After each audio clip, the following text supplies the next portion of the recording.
This is Bringing the Darkness to the Light with Catherine Nadal, professional psychic medium. Today we have Marilyn Whall. She is a mentor, medium, and author from Sydney, Australia. Marilyn has worked professionally as a medium for over 20 years and has a client base that stretches from her home in Sydney, Australia, to New Zealand, to the United States, Singapore, India, and the United Kingdom. She has worked in the United States teaching alongside with James Van Praagh, Tony Stockwell, John Holland, and Jose Gosschalk. It's so great to have you on, Marilyn. Hey, Kathy, it's great to be here. Thank you. Thank you so much. You and I have been friends a long time, so it's really a thrill to have you on this show and for everyone to learn more about you. So I put together some questions so we can jump right into them. When did you realize that you were a psychic or had the ability to be a psychic medium? Well, that's a really interesting question, Kathy, because I never really saw myself or labeled myself as a psychic medium until probably 20 or 25 years ago. But when I look back on life, I just knew things, if that makes sense. It was like, I had imaginary friends. I've always acted on my intuition. My intuition's always been my guide. I've always seen things. I've always read the clouds. I just thought it was normal. I just thought that everybody did it. So yeah, it's a really interesting question for you to ask me, when did I realize I was psychic?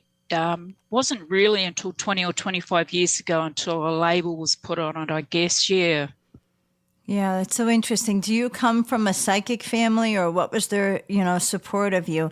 Maybe when you were younger, because not realizing or giving it a label, like you said, were you remembering times where you maybe shared something with family and not knowing exactly what was happening to you? Do you have any memories of early family conversations or family interactions with that?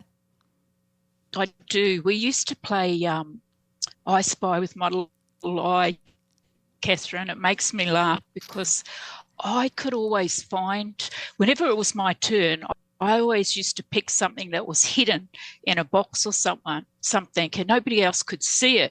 So, when nobody used to get I Spy with my little eye, I used to get told that I was cheating when I was little because it had to be somewhere where everybody could see it.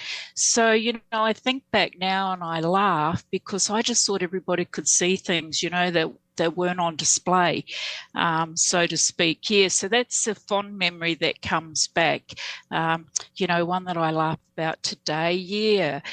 When you ask me if I come from a psychic family, my mum's sister, my auntie, I found out probably 20 years ago when I was visiting New Zealand, because I left New Zealand when I was 18. And when I came back, I don't know whether it was in the last sort of 20 years and spent some time with my mum, I bought some of those Healing with the Angel cards, and I remember shuffling them, not tarot cards, just Healing with the Angel cards.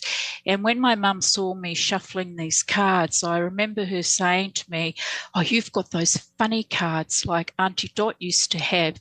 And that was my first really inkling that there was anybody else in the family who had the ability to either work with cards or was psychic or all of that. Yeah. So yeah, it wasn't something that was talked about growing up when I was little. Yeah. Wow. Even when I was doing the work, it wasn't really something that was talked about. Oh, yeah. Sure. Yeah. The first story that you told about I Spy with the Little Eye, I remember even doing that, as a little kid. But the stuff that you actually were talking about is what something they call in the field remote viewing. It's where you actually see something that's at a distance or something that is hidden, and that's what you were really doing. So we can get to that later in the interview, but I find that really interesting because, a lot of times there's children, and as you know, children that have the psychic ability, it comes so natural that they don't really doubt themselves. Like it's a fact. I know for sure that's in that box, or I know for sure where that thing is hidden. It's like a fact to them. They don't adults would have a tendency to more like, quiz themselves or doubt themselves. Like, is it my imagination? Am I thinking of this too hard or whatever? So would you agree with that? Absolutely. And in 2015, when I wrote my first book, it wasn't really again until then I had one of those epiphanies looking back through my life, how it's always just been part of me. It hasn't been separate from me. As a hairdresser in my early days, I look back now and feel that was part of my training, to touch people's hair. We talk about the psychometry, holding a piece of jewelry. And when I was writing my book in 2015 and a bit before that, I looked back and it was almost like my life was starting to make sense. I've never questioned it, Kathy.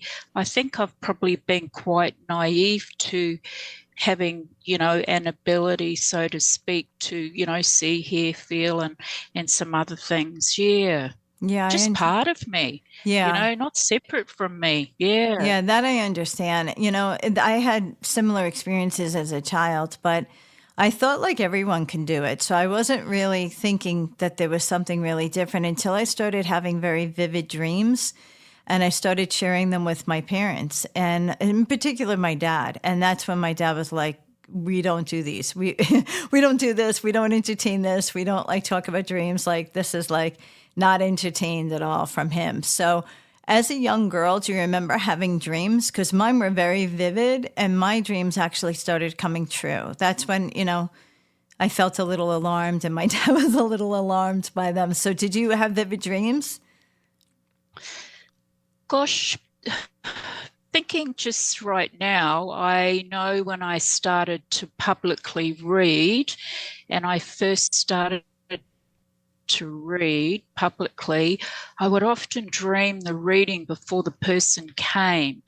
But beyond that, again, you've just jogged my memory. I do remember having some dreams and premonitions, and one was of a train disaster. And when the train disaster actually happened in real life, it just about broke me, Kathy, because I went through this whole phase of thinking, if I had this ability to know things, like, why wasn't I able to pre-warn or do something with it? Yeah, that was a big learning. But no, there's a few dreams that stand out. I don't ever remember dreaming a lot as a child. You asking me that question right now. There's been some moments that come to mind. And I don't ever remember seeing spirits sitting at the end of the bed like people talk about, but I was always a loner. I was always in my room. My toys were always my friends, and I was always communicating with them, and I guess they were always communicating back to me. But I didn't think anything of it. I didn't think it was foreign. Yeah. I was always the black sheep. I guess I was always getting into trouble for saying the wrong thing, or knew something that was coming up. Yeah. But yeah, Oh, wow. Yeah. It's interesting when we talk about that. But when was the first time you actually gave a reading? I could still kind of remember, standing around some, friends of mine and looking into their espresso coffee cup and, starting to give readings with coffee. And it was kind of in a casual way, but, I knew it like right away. It wasn't like, I had to like sit there and like figure it out, and it was just coming right out of my mouth. So that was really for me my first real official formal, like I'm giving a reading, even though I was using the coffee cup and all of that. So do you remember the first time you really started giving a reading? Oh, gosh, I could think back not knowing when I was hairdressing, always, offering inspiration or advice, when I think about it now. But probably some 27 years ago, And a little bit before that, I woke up one day and I just realized I wasn't living the life I'd come here to live. And I started seeking, searching, sitting in the quiet. And I was working in a new age store, managing some stores. And we had readers in the store. And I was behind the till, and, we had crystals and everything. And there just became this time when I started to talk to people when they came to the counter, and they would just, the inspiration would just flow, and people would look at me and say, I don't think you just realize what you told me or what you gave me. It's like, how did you know that? And they started to cry. And that woke me up again to realizing, that it was time to step into the readings, one-on-one, and move away from, the managing the retail stores. So, when I think about it, I was serving, and inspiration just flowed through. Yeah, it's like you say, it's just part of us. It's a natural thing. Yeah. We don't really question it. That's right. Yeah. I thought it was interesting how you mentioned just, reflecting back that you were doing hairdressing, because when doing hairdressing, I mean, that's a very personal kind of a, career line where you're actually putting your hands on someone, like another way of service, like in nursing, we put our hands on people. We're starting IVs, or, we're connecting them to oxygen or whatever. But even when you provide a service, like a beautify kind of service, you're putting your hands on someone. So do you feel that you were able to connect with someone more when you were, fixing their hair or having them right in front of you, like in their chair, with you kind of managing their hairstyles? I mean, absolutely. But, back then I was 15, and I think I was trying to learn how to shampoo hair. I was at the basin, and then I was learning how to cut. And, again, it wasn't until I wrote about my life that I realized as a hairdresser, I was connecting. It is like offering a service, offering a healing, being able to connect with another person's aura, energy, and receive inspiration and, gosh, what's the word? My mind's just gone blank. But yeah, and that took me to thinking about psychometry as well. Always been connected. It's funny because when I sat in circle for a long, first started to read, I got a message to take people's feet, Kathy. And when I first started reading, and I would hold their feet. And it wasn't until many years later I realized again that was a way to connect, through touch. I can tell you, asking people to take their shoe off to give them a reading with no tarot cards was pretty confronting for them. It brought up a lot of stuff for them, especially if they had holes in their socks or something, So, yeah, I've just been guided. I've always trusted the guidance. I've never really questioned it. And it hasn't been till years later that I've probably understood a lot of it. Mm-hmm. Yeah. Yeah. Well, I think it's interesting because, you and I have had many conversations over the years, and you speak a lot about Australia, and I know you often go back and forth between Australia and New Zealand. And can you explain or share to the audience how these countries are similar or different in an aspect to spirituality or an aspect to giving readings? I'm not familiar with either country, so I think it would be fascinating to learn either how the country sees this, or how they accept, people coming for readings, or how is it done in those two countries? Oh, well, gosh, they're both so different because, I've lived in Australia since I was 18. So when I opened up to the ability and decided to serve the other world and, just give everything up and do that, that part of my life has predominantly been in Australia and traveling. So that part of my life was, I was always in this little bubble of all the colours of the rainbow. I was always living in the spiritual bubble. I was teaching, I was reading, I was traveling, I was learning, I was developing. So, in New Zealand is very different for me because it's almost like I've come to New Zealand like a different person, and I can live in, the human world as well, Kathy. It's New Zealand's different. The temperature's different. It's a lot smaller. I feel I can sort of hide here, and I'm a bit more isolated, but it doesn't affect your ability.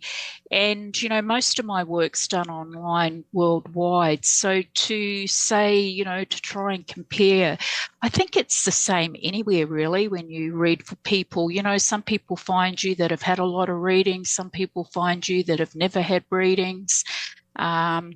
It's just a lot smaller here. Yeah, it's a lot smaller here. I'm actually in New Zealand at the moment, and a lot of my work is still online worldwide, America, Australia. Probably a smaller part of my work is in New Zealand. Yeah, of people. I've never really put myself out here in New Zealand.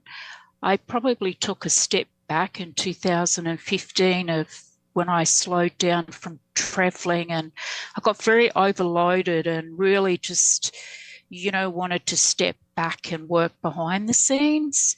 I didn't really want to be, at the forefront or, whatever it is, chasing after the big audiences or being on stage, or I really didn't see that was part of, my path. Yeah, just serving those who find me, so to speak. Yeah. Yeah. So it's interesting. I mean, if you were to look at Australia and you would look at New Zealand as two separate countries, I mean, I know that John Edward has gone over probably to Australia and New Zealand at this point. How would you say that the communities are accepting of like public mediums or having public medium space where they would actually go and attend an event? Would you see that more in both of those countries or more so in Australia? It would be harder for those people to get a big audience in New Zealand. There's 5 million people in Sydney, a part of Australia, and there's 5 million, I think, in both islands of New Zealand, of, the two islands. So it's a much smaller population. I don't think a lot of mediums come here as much as they do go to Australia, and probably because of that reason. I mean, New Zealand's got, it's bigger mediums, and they seem to travel and, do smaller groups. I mean, it's the population is just so much smaller in New Zealand. Yeah, so it's hard to compare. I'm not sure if James, I know Mavis came to New Zealand many, many years ago. Oh, so many years ago. And she used to talk about her fond memories and her love of being here. But so much has changed. I mean, even since you and I met, so much has changed with the amount of people doing this and how it's done today. Gosh, I didn't even have a website when I met you, and I don't think readings were done online. When we go back to 2009, I don't even think readings were done online. I don't even think Zoom was around. Yeah. The world's changed so much in regards to how you can get to people, even in big audiences. To think we can sit here and you're in America and I'm in New Zealand and we could have 50 or 100 people on a call anywhere all over the world. I mean, it's great, really, and we don't have to get on a plane. Exactly. That's the best That's part. right. Yeah. Anyway, I hope that answers it. Oh, sure. Yeah. You and I met at Omega, and we were both there because we were taking a James Van Praagh course. And I could still see you. I could still see what you were wearing. And, the way it was set up, he had a lot of chairs, and it was a large facility. I mean, it was just one of their largest rooms. There was over 100 participants. And you came over to me and you were pointing to your sandal, and you were saying something about how your foot hurt and your sandal. And within minutes, we were like instant friends. We actually were like sisters, if you will. And has this ever happened to you before with anyone else? Because you and I instantly felt like we had lived a past life together. Oh, look, I remember meeting you. Gosh, you've just brought it back, to life. there, we were drawn to each other. And, like you, there would be times when you meet people and you feel that you've either known them before, because our energies are similar, whether it's a past life for people. Some people are okay with past life, some people aren't. But to me, it's almost like coming home, meeting someone like you and standing next to you. There's that familiarity that, we are one, we are of the same family, we are of the same soul group. And it's like instant knowing one another. It's just like meeting up again, isn't it? Yeah, it really is. Yeah. We had such a wonderful group at Omega that week. We actually were there for a 5-day James Van Praagh experience. And till this day, I mean, we're all still kind of friends. There's a group of us that are all kind of friends. And one of my best memories, you and I are both friends with Kieran Sheehan, who was the Phantom of the Opera on Broadway for 3 years. And you and I distinctly remember, because in the beginning of James's course, he said, everyone, get up and introduce themselves. And, if there's anything that, you'd like to talk about or ask questions, feel free. So it was a very casual kind of thing. And he was passing the mic around. And when Kieran got the mic, he was, dressed casually. He was in jeans, and James said, "And who are you?" And he said, "Kieran." And he said, "And why are you here?" And he said, "Well, I'm very curious. I'm interested. I'm interested to learn more about the psychic ability." And he said, "And what do you do?" And he said, "Well, I sing, And he was like, "You sing?" And he said, "Yeah, I sing." He said, "Well, what would you like to sing?" And he says, "I don't know. What would you like to hear?" And I think he said Irish Eyes. And Kieran just belted out, Irish Eyes. And at the end, you could not hear a pin drop in the room. I mean, it was like we were thrown back in our seats, like we couldn't believe it, So Kieran's, was just standing there and he's like, "Okay." And James was like, "Well, you didn't tell me you could sing like that, And everybody had like tears in their eyes and everything. And, it's just incredible. But that just describes, and Kieran became very good friends with James Van Praagh. You became very good friends with James Van Praagh from that week. But that to me is like a great story, because Kieran is so low key and he's just, he is who he is. He's been in a lot of, filmings and, he's done a lot of work, all over. There's a lot of things he's done in his life. And, he's such a humble guy, and he's like, "Yeah, like I'll do it," or, "I've done it," or whatever. Like, and it was that kind of week that we came together. There's quite a few people like, that we met that, came together unexpectedly, that we became friends with. So I love that story about Kieran. I mean, I have like, so many stories about, hanging out with Kieran and doing different things with Kieran, but he is such a humble guy. He actually sang at my father's funeral. He sang at my uncle's funeral. He came to the Bronx VA hospital where I work as a nurse, and he actually sang. And as the nurses and doctors were walking in the beginning days of, the beginning time of COVID, so that they had, music is connected to healing. Kieran and I did an article together about healing in music, and that was actually in the Village Voice. That was a publication last year about the power of healing. So do you have any great stories about Kieran or about your week there with Kieran? Because that Irish Eyes, I swear, that was just an unbelievable experience.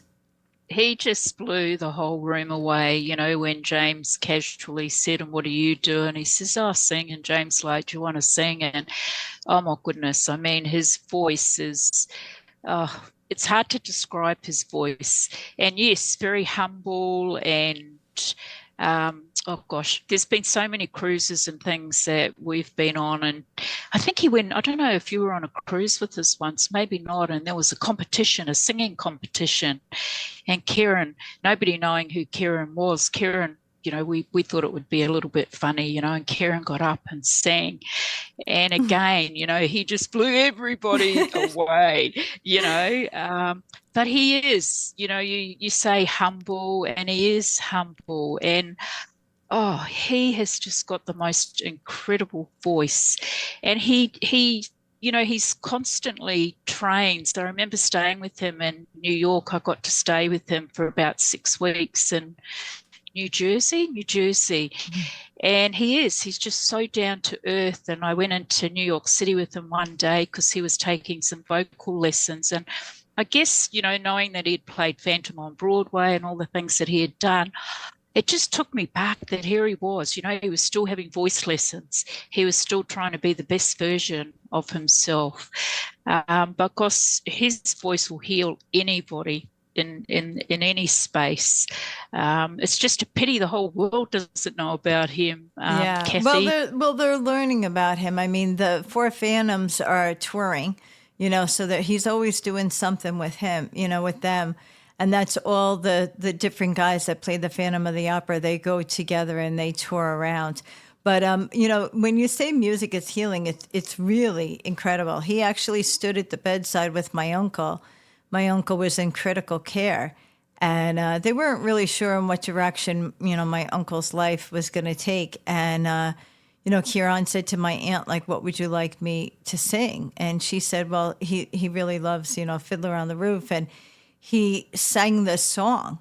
And, he talks about this, often, and my aunt talks about it probably more frequently than Kieran, but the ICU came to like a standstill. And the only thing you could hear in the background was the monitors. The staff kind of like slowed the movement. Everyone was in big reflection that this was happening. And it wasn't like, there was no announcement that he was going to be doing this, and just brought about like a stillness to such a chaotic and critical area that it just proves that, music is healing. And miraculously, my uncle, bounced back from that and was able to, live on for a long time after that. And, he's unfortunately passed away.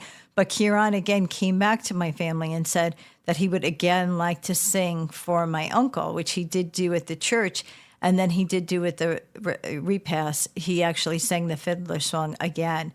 So he's just a special guy. He's, very connected. He understands energy the way we understand energy.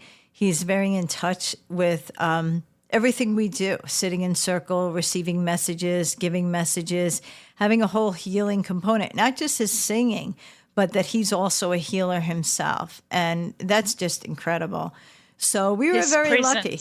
Yeah. Yeah, his presence and the beauty in his voice, it just pierces. It just really pierces the heart, and the tears just flow. And it's just majestic. It really is, because there's that beauty that comes through him that it does. It just cuts through anything.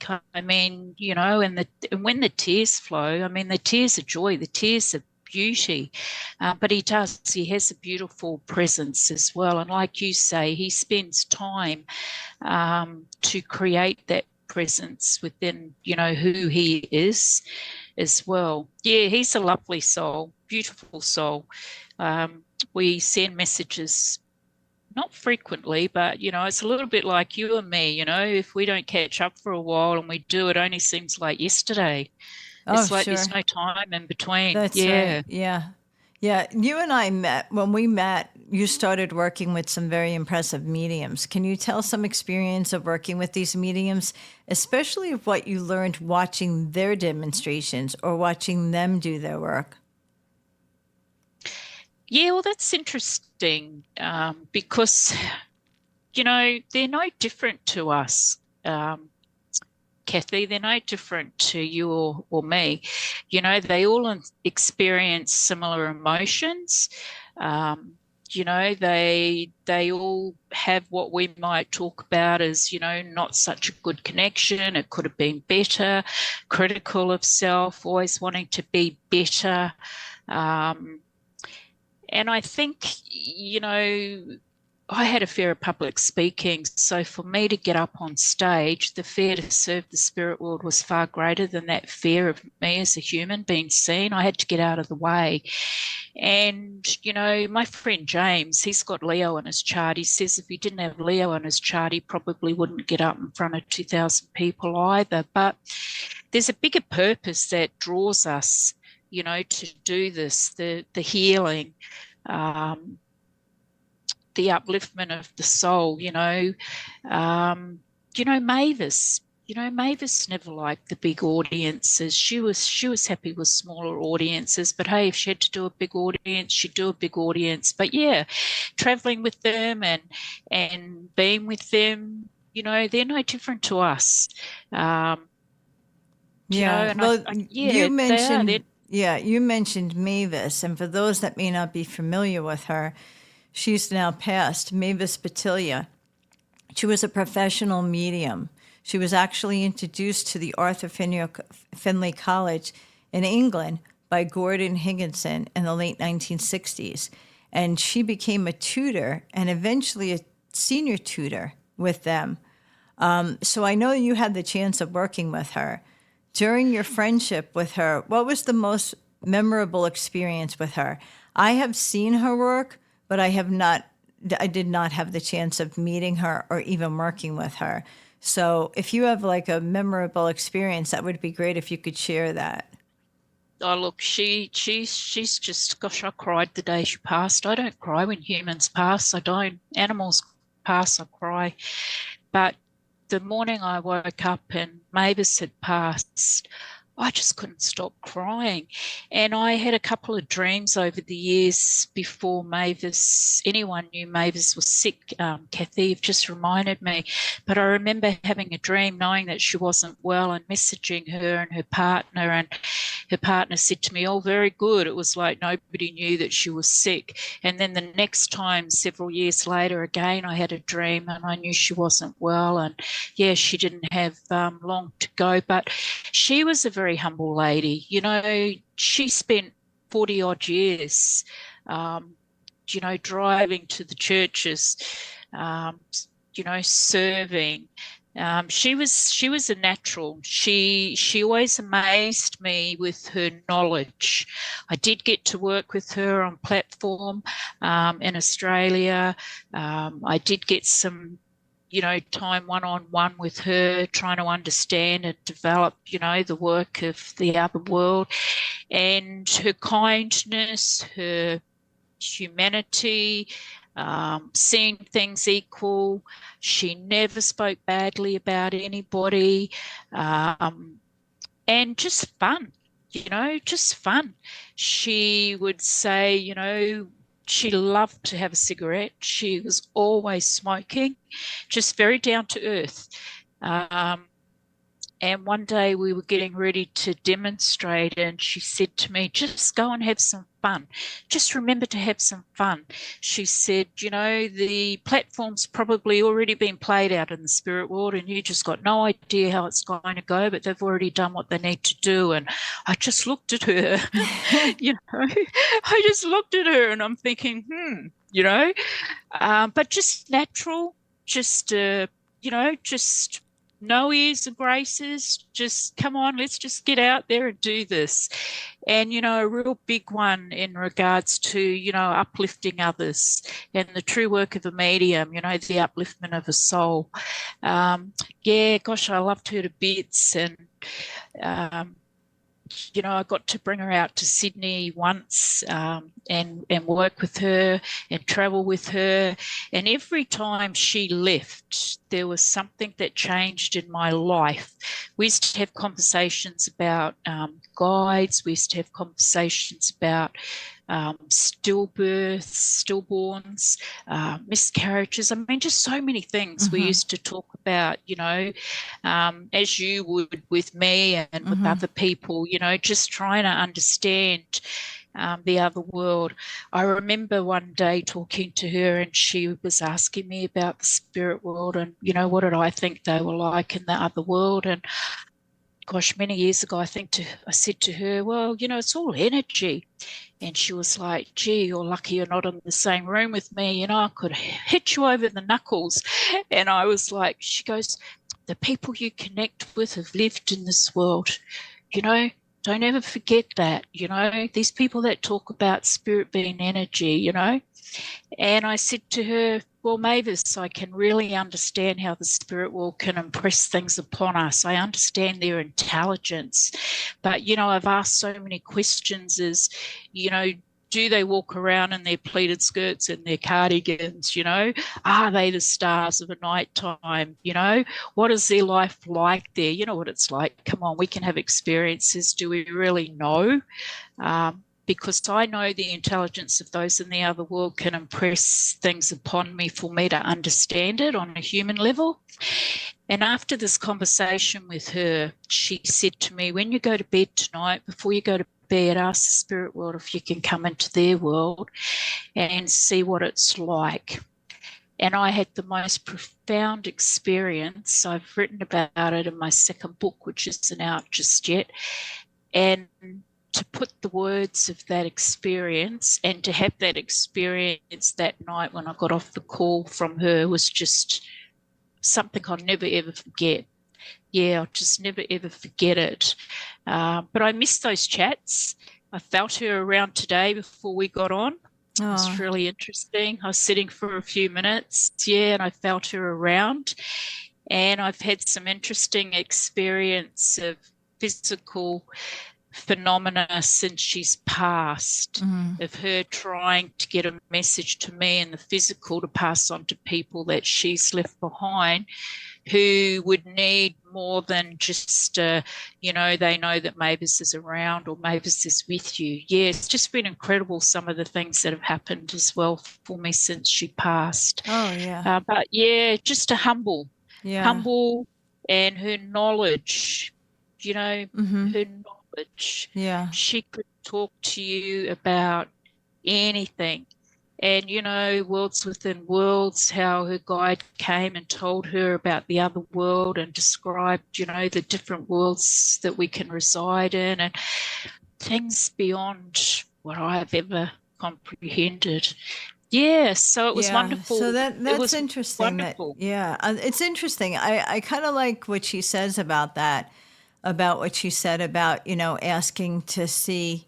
And I tell that to a lot of people. A lot of times people worry over issues or problems in their life. And, there's an old expression, sleep on it, like don't make any decisions, sleep on it, But whatever your last thoughts are before you go to sleep should be, everything we do is with intention. So everything should be with positive intention, like, what could come in my path or what should be in my path or, asking, whatever should be in your path should be in your path, like opening yourself to, possibilities.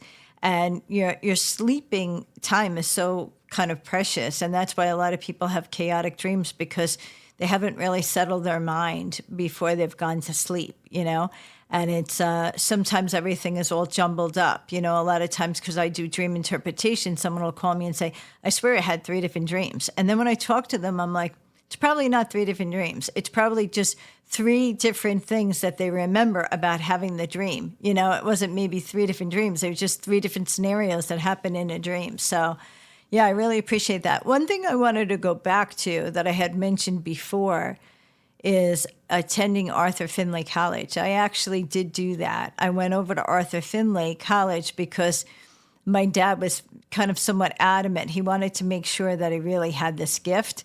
He knew a lot about Houdini. He knew a lot about, Houdini trying to, shake out the charlatans and, try to figure out who was real and who was not real.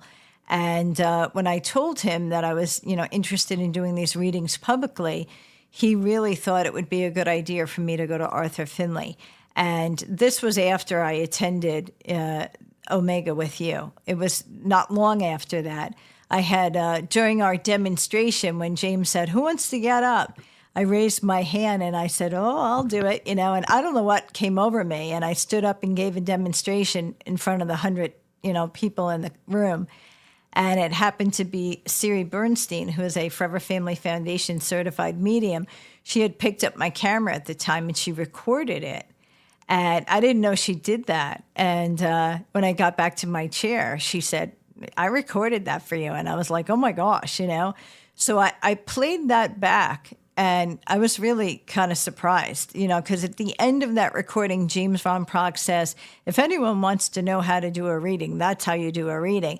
And I was like, wow, it's one thing to know that you just got up and did it, but then to watch yourself, watch your hand movements and how your body shifts. And I really saw that. I saw myself in action. I heard what I was saying.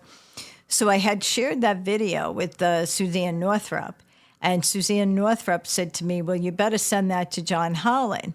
So I sent it to John Holland, and John Holland said, I think that you would do well. Go over to Arthur Findlay and see, what they think of you. It's the best way to gauge, So I told my dad all this, and my dad said, well, if they think you should go, you should go. And, I found it an interesting experience. I actually went there twice. The first time, my tutor was Simone Keys. And the second time it was Simone Key as well. And she's amazing. She's an amazing person. She's an amazing tutor. She's they're tough at Arthur Findlay. So if anybody's thinking of going there, they really want to hear what we call evidence in the reading. They really have they want you to hit the mark on all of them. They want you to bring through, evidence of this person's life. They want you to give a relationship. They want you to give association, like how would you be associated, maybe illness or passing, maybe something like nickname or work or, it's all very interesting. And the reason why I bring this up is because it goes back to watching myself with James on that tape. When she filmed it, one of the first criticisms that I received at Arthur Findlay was that I moved my hands around too much. And that I talked in colloquials, and I said, what? And that's because I was from New York. So they're not accustomed to, how we talk in New York or how we are from USA or whatever. It's a different culture. It's a different, expectation and stuff. So I remember saying well, it's okay. I don't feel like doing public demonstration, but I will do private readings or group readings, but, to get up on stage or whatever. But it was their criticism that made me realize how frequently I move my hands around. And people do that every day. You watch them on TV or you watch them, in the street or giving directions or whatever. Some people talk with their hands, and I'm guilty of that. So when you did your demonstration, I don't think you attended Arthur Findlay, did you? I had a tour. I was lucky enough to tour. Okay, but you weren't there for College. Yeah, you weren't there for. No, I've never been there. No, I believe you do tough. 14 and 16-hour days, Kathy. Oh yeah. Well, I was very lucky though. I was in one of the top classes with Simone. And they are very tough. The reason why I brought it up, though, because you have done a lot of public demonstration, did you become very aware of how you were moving or how you were talking or your hand movements or any of that? Because I became very self-conscious of that. Look, I remember my daughter's probably been to one of my demonstrations, and after she said, that wasn't my mum up there, that just wasn't my mum. That was so not my mum. So that was interesting. But when I've seen photos and recordings and things have been played back, yeah, absolutely. I'm no different. Move with my hands. But, what can happen as well is, often when there's the blending of souls and you can feel the blending, the overlapping, and you're working and, you put your hand on your hip or you put your hand on your face, often that's something that the spirit world and the person you're working with, that is often how they stood or something that they would do. And I found that quite a lot as well.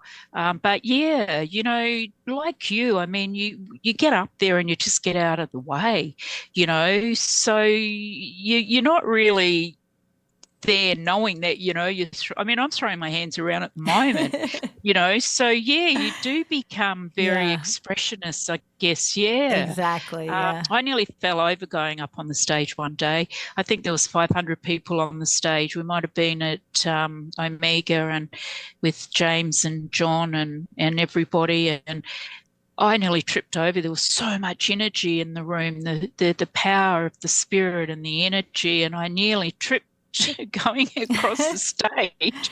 So I just wanted to get off the stage. I hadn't even started. So, I remember that. I just remember there being so much energy. It was almost like I got moved along. And hearing you talk about Amiga and how you put your hand up to demonstrate, I also remember being propelled out of my seat at Omega when James asked. And gosh, I have no idea how that happened. I just know the spirit within was ignited and I was propelled from the chair to the stage because, gosh, if I'd had a minute to think about it, I wouldn't have got up. Oh, sure. Probably like you. So, the spirit within gets ignited. It's hard to explain. Yeah. It isn't about us. It's not about us. That's right. Looking good. It's not about us. It's just about us. That's right. Being that bridge. Yeah. Yeah. It's interesting because when you and I go back and we talk about how long we know each other, my life has changed. I'm sure your life has changed. We go through things in our personal lives, living situations, family, friends, whatever. A lot has changed. But the interesting thing about it is that, like, you and I can pick up, like, right where we were before. And when we share, this is what I call, like, the past life connection. When we share, like, oh, you wouldn't believe, this, or you wouldn't believe that, or this is what happened to me, or that happens to me. When there's, like, that kind of past life connection, there's no shock in hearing, like, oh, that happened to you. It's like, okay, how can I support you in that? And, it's almost like there's an inner knowing, that someone that you're close to will go through a tough time, or someone that will go through, a change, in their life, or something will completely be different, in a decade or 2 decades later. But with the past life connection with people, and I have it with you, I have it with a couple of people.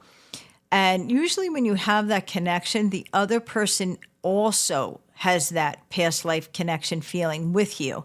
So it's like a shared feeling, It's kind of interesting because there are people over the years interviewing and stuff, and sometimes you'll hear it where someone will say, the minute I met them, we were instant friends and we're still friends 40 years later.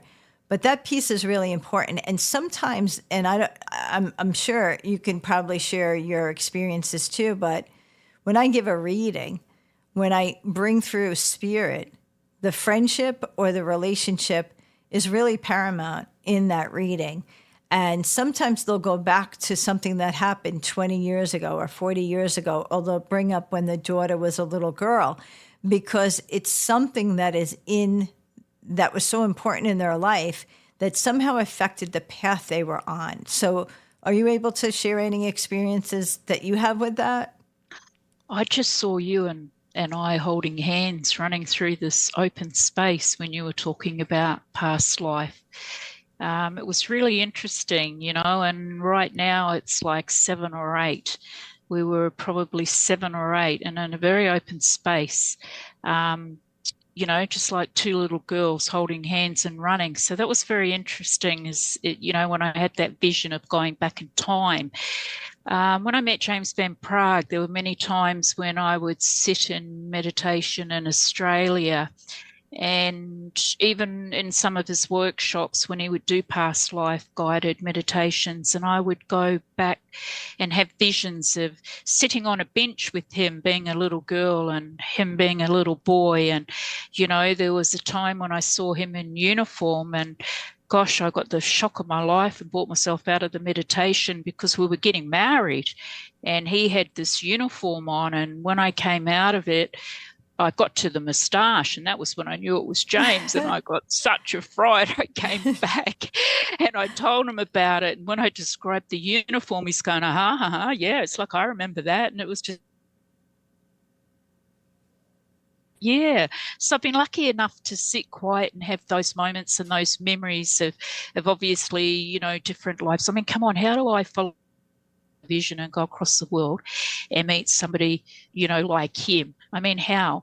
And there's just too many things that brought us together. He'd lost a friend called Marilyn, I think a month before we He went to sign a heart on my book when I was buying one of his books, and I said to him, "Oh my goodness, I sign a heart, and I've got a heart on my business card." I mean, there were just too many things, that like you talk about that, I see it as soul groups, soul families, whether we come back and we've been part of a life before, because there's no questions. Like you say, there's no questions. There's just, we know each other, on a really deep level. There's no fear. There's no, it's just so different than other friendships. Yes. Yeah. That's very interesting. Sometimes you could feel that you had a past life with someone and the relationship was not so good. And I've had that actually, and I felt that it was a past life connection. The other person didn't feel like it was a past life, but the lessons that were learned in that felt very connected to a past life. Like either I needed to come back here to experience that again, to either learn that lesson once and for all or whatever. But could you understand that? Because sometimes they say mediums are even, we're sensitive to start with, but we're even more sensitive when it comes to relationships with people, especially even in our own personal lives. So can you speak on that? Like the difficult people that could be past life connections? Oh gosh, again, I keep my life very simple. I remember one of my teachers and mentors saying to me when she met me, the one thing that stood out about me, she said, was I always knew what I wanted to do, and that was to be a medium, and that was to deliver messages from the spirit world. I looked at past lives. I've looked at numerology. I've worked with crystals. I've sat in meditation. I've done silent retreats. There's just so many things that I've, looked at, questioned. Past life's not something that I've really studied. Again, I feel naive about a lot of things, but like just sitting here talking with you when you talk about it, I have that vision. I see us in a field. It's shown to me, it's played out. And, I'm so grateful for that, because I haven't thought about, when did we have a life together before? Not like you.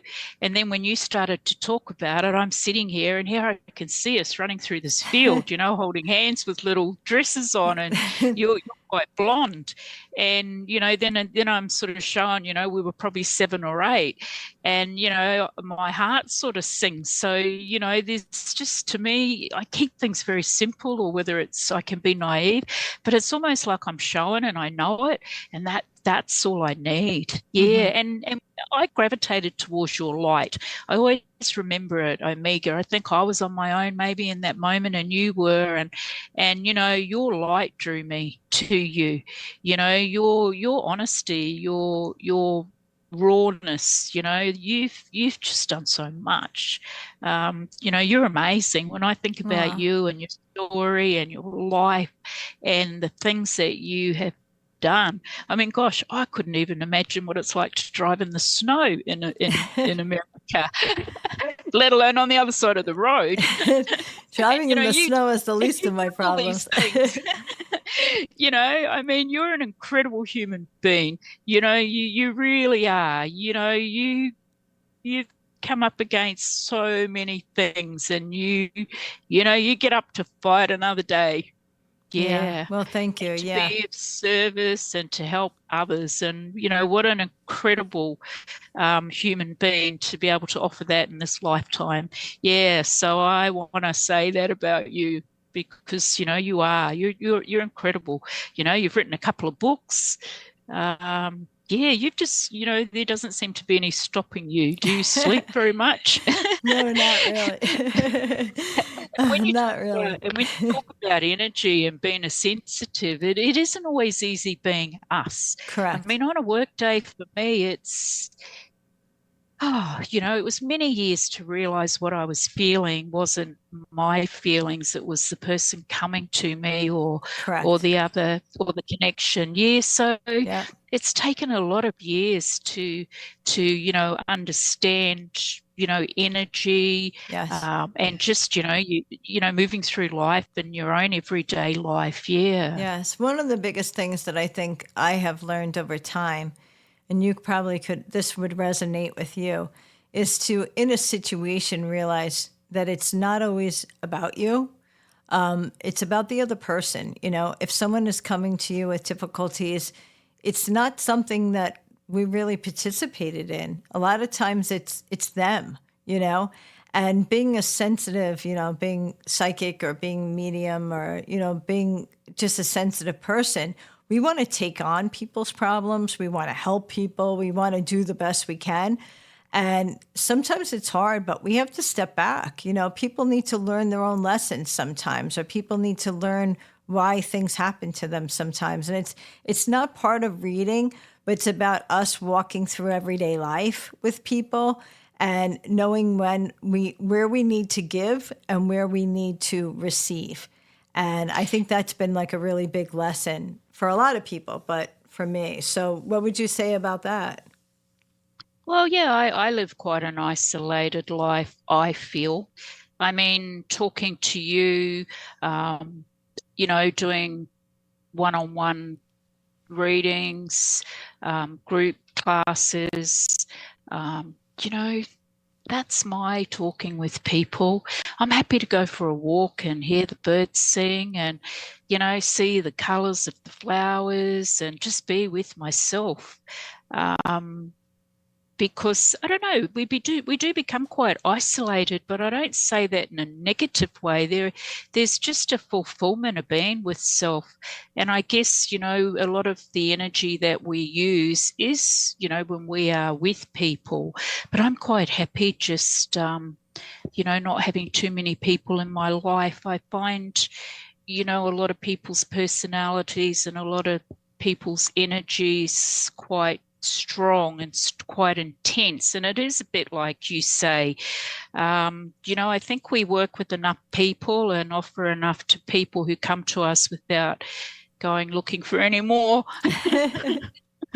Yes. Because it can be hard to disconnect, but you have to with what we do. That's right. Yeah, you have to. When the work's done, the work's done, and you can't go over it. That's right. Yeah. Yeah. It's just wasted space and That's time, right. isn't it? It sure is. So I just want to say, can you share some of your recent stories of working with the public or upcoming events that you have going? I know you do some teaching. You have some books, one book that's coming out soon. So can you mention any of that you'd like to plug here? Well, my website's marilynwhall.com. So that's Marilyn, MarilynWhall.com. I did put a book out, Knowing, back in 2015. Hopefully I have a second book coming out this year. Been working on that, and it's sort of been on hold, and you put it down, it has a life of its own, and you pick it up again. I do one-on-one readings. I try and offer group calls if people can't afford a one-on-one, whether there's 4 people, 5 people, family, friends. I do 5-week courses one-on-one, Kathy. If people can't afford that payment and they've got 5 friends, they just pay a fifth each. And yeah, just always trying to offer whatever it is that I do to everyone. I teach mediumship, 12-month courses one-on-one. If people can't afford that, I have groups of 6 people on the call, each month. That's or twice great. a month. Yeah. Very and good.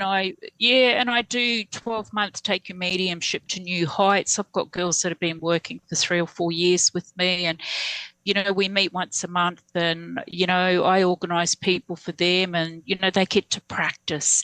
And my love is just seeing them grow, just seeing them take off in leaps and bounds. And yeah, you That's know, great. Well, it's been a be good. It's be been a good at what it is that we pleasure do. to have you on tonight. I want you to come back to the U.S. or I'm going to have to get on a plane because I need one of your hugs, and you know I love you. So it's so great. You'll make me cry. I love you heaps, and thank you. Very it's just been good. so good. Wow, very good. Well, thank you for being on the show, and we're going to go out with your favorite song, which is Songbird by Fleetwood Mac.